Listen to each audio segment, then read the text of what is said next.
Maintenant, nous allons faire le tour de Kaboul et nous verrons ce qui a changé après la prise de la ville par les talibans. Avant, dans la ville de Kaboul, il y avait des points de contrôle sous le gouvernement précédent, mais après que les talibans sont revenus, les points de contrôle ont été supprimés et maintenant, comme vous pouvez le voir, c'est l'un des points de contrôle. Il y a juste un arrêt provisoire, mais il n'y a pas de soldats pour vérifier les voitures ou contrôler les gens. Ce sont les véhicules des talibans qui sont en patrouille à Kaboul. Voici le parc Shar-e-Nah. Comme vous pouvez le voir, il y a environ 1 millier de tentes.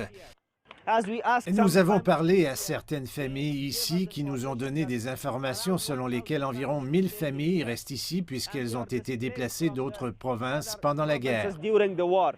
Nous leur demandons pourquoi ils ne retournent pas dans leur village. Ils disent qu'ils tentent de trouver de l'argent pour retourner chez eux et que leurs maisons et leurs magasins ont été détruits pendant la guerre. Ce sont des personnes déplacées des provinces et quand la guerre faisait rage entre l'ancien gouvernement et les talibans, elles ont été déplacées et sont venues à Kaboul. Ils disent qu'ils n'ont rien à manger et qu'ils ont beaucoup de problèmes ici et que personne ne s'occupe d'eux. Comme vous pouvez le voir, les voitures et les gens se déplacent normalement, sans crainte, et il semble qu'il n'y ait aucun problème de sécurité à l'intérieur de la ville de Kaboul. Ces restaurants sont ouverts, mais il semble qu'il y ait moins de clients. Comme nous pouvons le voir, les policiers affectés à la circulation sont en service et ils font leur travail. Maintenant, nous nous trouvons dans une station-service à l'intérieur de la ville.